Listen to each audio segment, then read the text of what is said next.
नमस्कार, वेलकम करती हूँ अपने नए चैनल कादम्बरी स्टडी सेंटर में। इस चैनल का मेन मोटिव यही है कि बच्चों को और जो हमारे यहाँ के यंग लोग जो वो स्टडी में जो कॉम्पिटिटिव एग्ज़ाम की तैयारी कर रहे हैं उनको हेल्प दिलवाना। तो आज हम इसी चैनल के जरिए फर्स्ट वीडियो में आपको एक ऐसी शख्सियत से मिलवाना चाहते हैं जिन्होंने अपना फर्स्ट अटेम्प्ट में यूजीसी नेट पेपर क्लियर किया है। लेक्चरर और प्रोफेसर बनना हर किसी का एक सपना होता है, चाहे कॉलेज लेवल में हो। तो अभी मैं रूबरू करवाऊंगी ऐसी शख्सियत से जिन्होंने अपना फर्स्ट अटेम्प्ट में ही यूजीसी नेट पेपर क्लियर किया है। तो मिलते हैं, चलिए। नमस्कार, मेरा नाम रवीश मृगेंद्र है। जैसे कि मुझे आज कादम्बरी स्टडी सेंटर के माध्यम से आप सबसे रूबरू होने का आज एक अपॉर्चुनिटी मिली है। तो जैसे कि इन्होंने बताया कि मेरा अभी नेट टूरिज़्म में क्लियर हुआ है। टूरिज़्म एंड ट्रैवल एडमिनिस्ट्रेशन जो सब्जेक्ट है उसमें अभी मैंने पहले अटैम्प्ट में अपना ये नेट क्लियर किया है।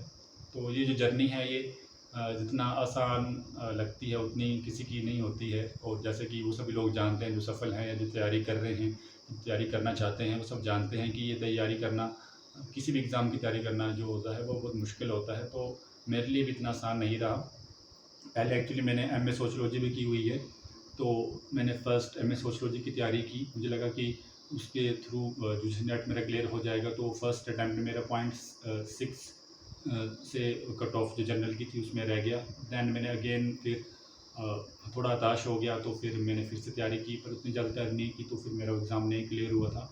तो मीनवाइल में फिर मैंने जो CU हिमाचल प्रदेश धर्मशाला है उसका मैंने शोध पात्रता पीएचडी का जो एग्ज़ाम होता है वो, उसके लिए जो एलिजिबिलिटी होती है पीएचडी के लिए, वो एग्ज़ाम दिया शोध पात्रता का, वो मेरा क्लियर हुआ एग्ज़ाम सोशियोलॉजी का। तो दैन मुझे लगा कि मुझे टूरिज़्म का भी करना चाहिए। तो फिर मैं टूरिज़्म का मैंने MTTM टूरिज़्म थ्रू इग्नू मैंने शुरू की थी। तो उसमें मेरा पहले ही प्रयास में यूजीसी नेट टूरिज़्म में क्लियर हुआ है। तो थोड़ा सा ये इसके बारे में था। इसकी एलिजिबिलिटी यूजीसी नेट की जो रहती है वो ये रहता है कि आप MA कर रहे हों या MSc।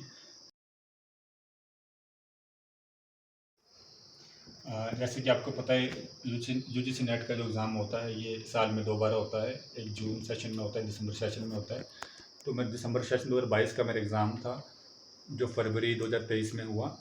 तो इसके यूजीसी नेट में 2 पेपर देने पड़ते हैं आपको। पेपर 1 होता है जिसमें कि 10 यूनिट्स होती हैं, जिसमें रिसर्च एप्टीट्यूड, टीचिंग एप्टीट्यूड आपका, than higher institution of India and इस तरह की जो चीज़ें हैं वो रहती हैं।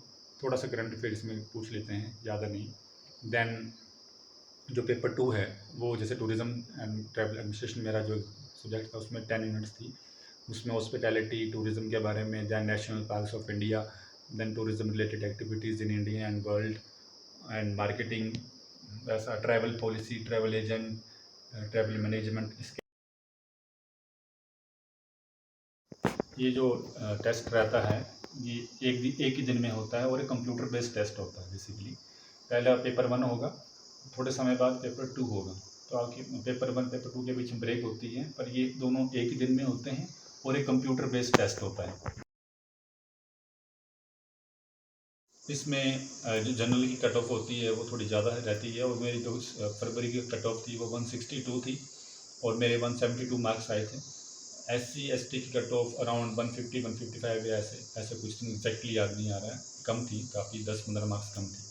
तो वो उसमें एक फैक्टर होता है। तो आपको अपनी स्टडी इस हिसाब से रखनी है कि आप मैक्सिमम एरिया कवर कर रहे हैं और आपकी कट ऑफ ऑब्वियसली ज़्यादा जाएगी अगर जनरल कैटेगरी से हैं। बाकियों को पढ़ने की आवश्यकता है, पर जनरल वालों को थोड़ा सा ध्यान रखना पड़ता है कि कट ऑफ जो है वो क्रॉस कर दें ढंग से। जैसे कि नेट क्लियर हो जाता है अगर आपका, तो उसके बाद आप विभिन्न प्रकार की जो विश्वविद्यालय हैं, यूनिवर्सिटीज़ है, वहाँ पे आप असिस्टेंट प्रोफेसर के लिए अप्लाई कर सकते हैं। तो वहाँ पे नेट के अलग से मार्क्स मिलते हैं। जब इंटरव्यू होता है तो कंसिडर किए जाते हैं मार्क्स आपके, और PhD अगर आपने की तो उसके मार्क्स जुड़ते हैं। तो उसके बेसिस पे ही आपकी सिलेक्शन असिस्टेंट प्रोफेसर होगी, या फिर आप स्टेट लेवल के जो पब्लिक सर्विस कमीशन होते हैं, राज्य चयन आयोग होता है, उसका एग्ज़ाम अगर असिस्टेंट प्रोफेसर का आप निकालते हैं रिटर्न, तो उसके बाद आपको एलिजिबिलिटी मतलब रहती है, क्योंकि नेट क्लियर कर लिया अपने स्टेट का, सॉरी नेशनल लेवल का नेट क्लियर कर लिया, स्टेट लेवल का सेट क्लियर कर लिया, तो आप असिस्टेंट प्रोफेसर जो कॉलेज कैडर की सरकारी महाविद्यालय में रहते हैं, वो आप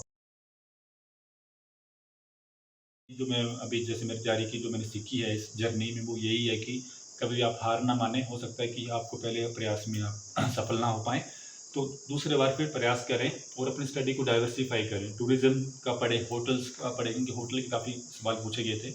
हॉस्पिटैलिटी का पढ़ें, जीके आपको आनी चाहिए, ठीक है? और आप हार नहीं माननी है। भले किसी को कोई समझ पाए ना समझ पाए आपकी तैयारी को, आप अपने जो आपका एम है उसके प्रति वफ़ादार रहें, ईमानदार रहें और जितना हो सके डाइवर्सिफ़ाई करें अपने नॉलेज को और एक ध्यान से पढ़ते रहें, तो आप ज़रूर सफल होंगे। इसी के साथ मेरा धन्यवाद और शुभकामनाएँ आप सभी को।